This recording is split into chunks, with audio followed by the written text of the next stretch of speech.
दोस्तों, अतुल सुभाष का नाम ऐसा है जो अभी कोई शायद भूल नहीं सकता। एक ऐसा पति जो पत्नी की प्रताड़ना से तंग आकर जिसने अपने जीवन लीला को समाप्त किया।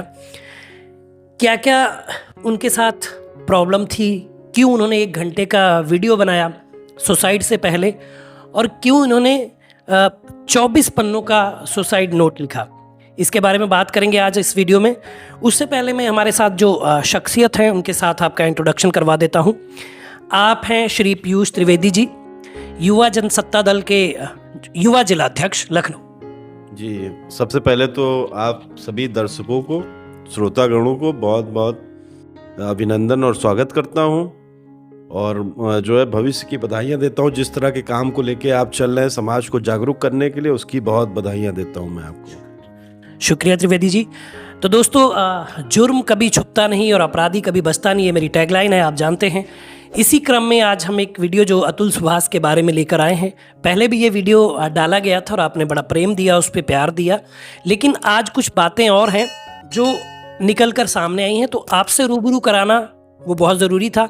और साथ ही युवा जिलाध्यक्ष श्री पीयूष त्रिवेदी जी हमारे साथ जुड़े हुए हैं, जो अपनी बातें रखेंगे, अपनी राय रखेंगे कि इस जो ये सुसाइड हुआ है, अतुल सुभाष ने जो सुसाइड किया है, आगे चल के कोई हमारे युवा जन जो है ऐसा ना करें, क्योंकि हर बार स्त्रियां ही सही नहीं होती, कई बार पुरुष भी सही होते हैं, और इसके लिए भी संबंधित कानून बनने चाहिए या जो भी होना चाहिए वो पीयूष त्रिवेदी जी आपको बताएंगे। तो थोड़ा सा वीडियो पे लौटते हुए मैं आपको बता दूं कुछ चीज़ें। दोस्तों, अतुल सुभाष एआई इंजीनियर थे जो कि बेंगलुरु में कार्यरत थे, और अतुल का 4 साल का बेटा था व्योम, जो बहुत सारी न्यूज़ आई लेकिन उनके बारे में नहीं पता चला कि वो अभी कहाँ पे हैं। अतुल की मां अंजू मोदी का कहना है कि जब इनकी बहू प्रेग्नेंट थी तब ये 4 दिन के लिए तब ये वहाँ बेंगलुरु गई थी अपने बेटे और बहू के पास। अमूमन होता है कि जब बहू जो है गर्भवती होती है तो सास वहाँ पे रहती हैं कि भी देख रेख के लिए। तो जब ये गई थी तो उन्होंने ये नोटिस किया, अतुल की माँ का कहना है, अंजू मोदी का, कि हमारी बहू 4 दिन तक नहाती नहीं थी। त्रिवेदी जी देखिए कैसी बात है ये, है ना। और ब्रश नहीं करती थी, और ब्रश करती थी तो रात में 9 बजे ब्रश करती थी। कोई ऐसी महिला कैसे हो सकती है? हिंदू समाज से आई हुई महिला सुबह उठेगी, नहाए धोएगी, पूजा पाठ करेगी, उसके बाद चाय पानी का बंदोबस्त और सारी चीज़ों में लगी रहेगी, लेकिन ऐसा ये बहू नहीं करती थी। और अंजू मोदी का ये भी कहना है कि नॉनवेज खाकर हड्डियों को इधर उधर फेंकती थी, जिससे मुझे बहुत घिन आती थी। और अतुल के ही भाई का भी कहना है कि जब शादी हुई थी तो इन्होंने गुजारिश की थी इनकी वाइफ ने कि हमें जो है मॉरिशस हनीमून के लिए ले जाया जाए, और ज़बरदस्ती वहाँ गई थी। 10 दिन के लिए वहाँ मॉरिशस में थी। तो दोस्तों, अपनी ससुराल में एक ही दिन ये रुकी थी जौनपुर में, उसके बाद ये अपने पति के साथ बेंगलुरु चली गई थी। अतुल के साथ ने शादी से पहले ही, देखिए कोई ऐसा नहीं करता है कि अपने होने वाले दामाद की सैलरी स्लिप मांगी जाए, भैया तुम कितना कमाते हो, यानी कि उनके मन में पहले से था कि अपने दामाद से कितना पैसा ऐंठना है। तो ये त्रिवेदी जी अतुल की कहानी थी, जो आपने भी बाखूबी सुन रखी है। हर जगह पे आजकल यही चल रहा है कि एक ऐसा पति जो इतना विवश हो गया कानून व्यवस्था से कि उसकी पत्नी ने उस पर जो है आरोप लगाए हुए थे, और दहेज एक्ट का मामला भी दर्ज करवाया हुआ था, और उसके ऊपर पेशियां लगती थी। वो बेंगलुरु में रहता था और पेशी के लिए उसको जो आना पड़ता था यहाँ पे जौनपुर। और जो जज थी, जज ने इतनी तारीखें उनको दी कि वही वाला डायलॉग बिल्कुल सिद्ध हो गया, तारीख पे तारीख मिली, जज साहब न्याय नहीं मिला, और आखिरकार इस पुरुष ने सुसाइड कर लिया। तो आप ऐसे में युवाओं को क्या संदेश देना चाहेंगे, और क्या महिलाओं से कहना चाहेंगे कि जो ऐसे अपने पतियों को प्रताड़ित करती हैं और उनके पतियों की जान चली जाती है? देखिए, एक तो ये मामला फेमस हो गया है ना, उसने वीडियो बनाई सुसाइड की, और उसके बाद उसको न्यूज़ चैनल और ट्विटर और सब जगह पोस्ट किया, तो मामला खुल गया। ऐसे ना जाने कितने पति होंगे जो कभी अपनी बात रख नहीं पाते होंगे, गुमशुदगी में ही अपने जीवन की लीला को समाप्त करते हैं। तो पीयूष जी, आपका क्या कहना है? देखिए, सबसे पहले बात आती है विवाह की। ये विवाह संबंध एक ऐसा संबंध है जिसमें 2 लोग नहीं बल्कि 2 परिवारों का मिलन होता है, और विवाह की स्थितियां जो है औपचारिकता के तौर पे कई प्रोग्राम जैसे रिंग सेरेमनी हो गई, और भी बहुत सारी चीज़ें होती हैं, उसमें तब जाके कहीं विवाह संपन्न होता है। तो आज के समय में जिस तरह से जो है लोग अपना बायोडाटा ऑनलाइन शेयर करते हैं मैरिज के लिए अलग अलग साइटों पे, तो सबसे पहली चीज़ यहाँ पे ये आती है कि दो परिवारों का मेल जब होता है तो एक दूसरे के बारे में अच्छे से पड़ताल करना चाहिए और थोड़ा टाइम एक्सपेंड करना चाहिए चीज़ों की जानकारी को इकट्ठा करने के लिए। और इस तरह के जो मामले निकल के आते हैं, ये तो सिर्फ आपने एक जो है मामला बताया है, इस तरह के देश में बहुत सारे मामले हो रहे हैं जिसमें विवाह में जो है बहुत सारी समस्याएं आ रही हैं। अब पहले लोग एक जीवन साथी के साथ में पूरा जीवन निर्वाहन करते थे और पूरी सहूलियतों के साथ में उनका ध्यान रखते थे। पति पत्नी एक दूसरे के पूरक कहे जाते हैं। हमारे भारत देश की हमेशा से पद्धति रही है। हमारे धर्म में सिखाया जाता है हमें कि एक जो है परिवार का सृजन करना सही तरीके से, वही हम लोगों का एक धर्म है। तो आज के समय में देखिए, चाहे वो पुरुष हों चाहे वो महिला हों, कभी जरूरी नहीं है कि हमेशा पुरुष ही गलत होता है। ये जो घटना सामने आई है, ये एक प्रत्यक्षदर्शी घटना है जिसमें उसने इतने सुसाइड नोट लिखा 24 पन्नों का, और साथ में जो है किस तरह की प्रताड़ना उन्होंने झेली। देखिए, आज समाज को जरूरत है जागरूक होने की, और जागरूकता का मतलब ये है कि जो महिला सशक्तिकरण में जो भी अधिकार महिलाओं को दिए गए हैं, जो भी कठोर कानून बनाए गए हैं, उस पे उनका दुरुपयोग ना हो पाए, ये सरकार की और जो है कानून व्यवस्था की एक पहली नीति होनी चाहिए। क्योंकि अमूमन चाहे क्षेत्र से हम तो सोशल का काम करते हैं, तो क्षेत्र के तमाम मामले आते हैं जो थानों से और घरेलू झगड़ों से प्रभावित होते हैं।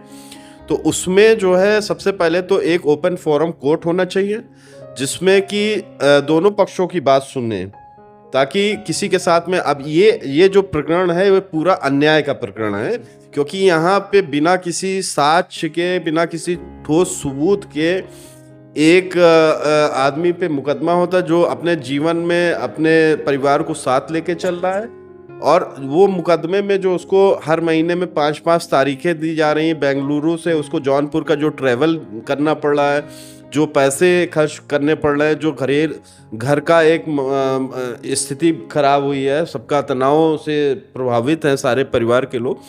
तो ये चीज़ें, इन्हीं चीज़ों के चलते उन्होंने अपना सुसाइड अटेम्प्ट किया कि भाई मैं इस तरह की जीवन को फेस नहीं कर सकता, मैं इस तरह की समस्याओं से जूझ नहीं सकता, तो मैं हार गया, मैंने सुसाइड कर लिया। अब जब सुसाइड कर लिया तो जो है, चाहे वो शासन प्रशासन हो, सबकी आंखें खुल रही हैं, उनको भी अब लग रहा है कि नहीं ये गलत हुआ इस तरह। तो ये जो गलत हुआ, लेकिन किसी की जान चली गई, वो तो वापस नहीं आनी है। तो इसमें सबसे पहला तो सरकार को ये कदम उठाना है कि जो है वो अपने चीज़ों को जब तक पूरी तरह से जांच पड़ताल ना कर ले, वो किसी तरह का पारिवारिक मामलों में मुकदमा ना दें।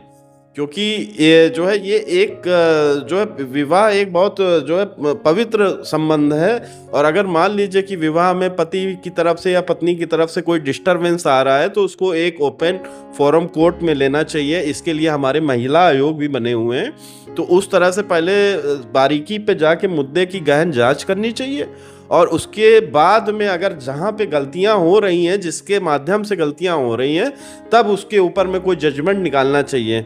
और महिलाओं में देखिए, आज के समय में क्या है कि एग्रेशन, एक्सेप्टेशन, जैसे कहते हैं कि सपोज एक परिवार में आपकी शादी हो गई, अब उस परिवार के हिसाब से आपको, उसके वातावरण के हिसाब से, उसके संस्कारों के हिसाब से आपको ढलना है।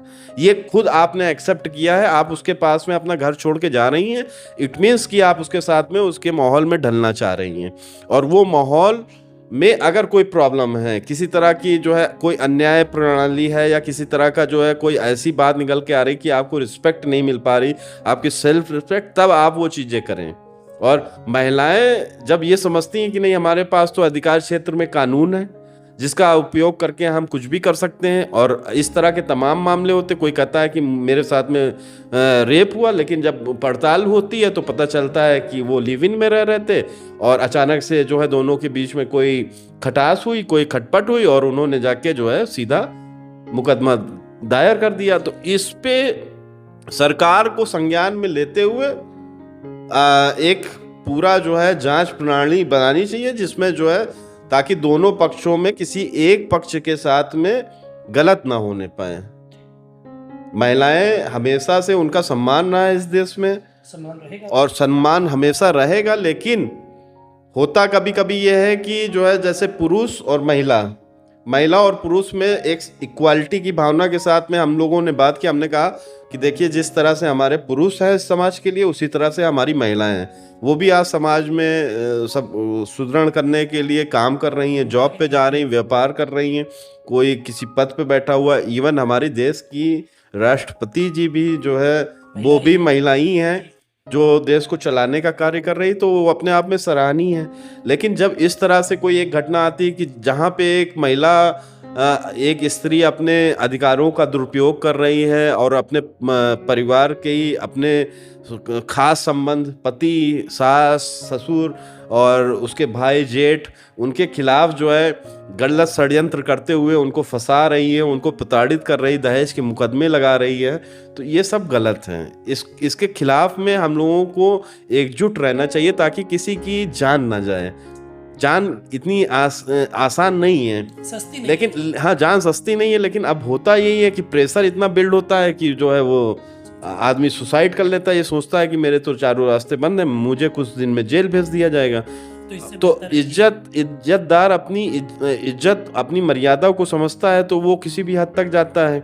जब उसको लगता है कि नहीं, मेरे पास में कोई रास्ता नहीं, मेरी कोई सुनने वाला नहीं, बस वहाँ पे ये स्त्री और पुरुष के भेद को हमें ख़त्म करना चाहिए। कि ज़रूरी नहीं कि वो स्त्री है, रो के आई है, उसने कुछ जो है आरोप लगाए हैं तो सत्य हो, उसकी बारीकी से जान हो, तथ्यों का प्रमाण हो, तब जाके उस पर ये चीज़ें हों। इसका मैं खुला विरोध करता हूँ। शुक्रिया पीयूष त्रिवेदी जी हमारे साथ थे, युवा जिलाध्यक्ष जनसत्ता पार्टी लखनऊ के। तो इनके बारे में जैसे मैं आपको बता दूं कि बड़े ही जुझारू और कर्मठ हैं ये, और कई मुद्दों पे ये जनता के साथ रहते हैं। कभी भी रात बिरात भी अगर कॉल आ जाती है 2-2:30 बजे भी कोई परेशानी में, तो बिल्कुल उसके लिए चंद सेकंड नहीं लगाते और वहाँ पे पहुँचते हैं। तो आप भी इनके साथ जुड़िए और इनकी पार्टी में आइए। और मैं जो है पीयूष जी के लिंक आपको यहाँ पे डिस्क्रिप्शन में दे दूंगा, फेसबुक और इंस्टा का लिंक, जहाँ पे आप जाके विस्तृत और जानकारी आपके बारे में हासिल कर सकते हैं कि कैसे व्यक्ति हैं, कैसा व्यक्तित्व है इनका। तो दोस्तों, ये वीडियो था और पीयूष जी की हमने राय ली इस मुद्दे पे कि क्या होना चाहिए, तो उन्होंने बाखूबी उस बारे में बताया। तो पीयूष जी हमारे शो पे आप आए, आपका बहुत बहुत धन्यवाद। धन्यवाद।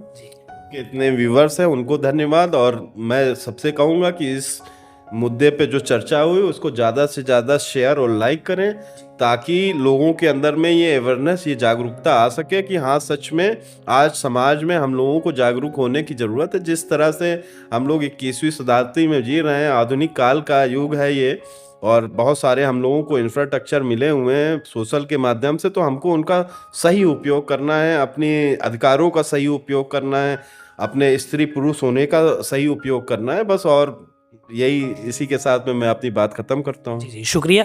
आप शो में आए इसके लिए बहुत बहुत धन्यवाद। तो दोस्तों, आप भी इस चैनल से जुड़ सकते हैं और इस वीडियो को ज़्यादा से ज़्यादा शेयर करें, ताकि पुरुषों को जानकारी मिले कि क्या उनके युवा नेता उनके बारे में कह रहे हैं, क्या उनको जागरूक कर रहे हैं, कैसे उनको आगे बढ़ना है। और ऐसी सिचुएशन जब आती है सुसाइड की या फिर ऐसे अटैम्प्ट करना आप चाहते हैं, तब आप इनकी बातों से कितना प्रभावित हो सकते हैं, और शायद जो गलत कदम आप अपने जीवन में उठाने जा रहे हैं वो आप नहीं उठाएंगे। तो दोस्तों, ये वीडियो था, बताइएगा वीडियो कैसा लगा, कमेंट करिए, शेयर करिए, चैनल को सब्सक्राइब करिए। मिलेंगे अगली वीडियो में, तब तक मुस्कुराते रहिए, खुश रहिए, क्योंकि जीवन बहुत छोटा है। धन्यवाद।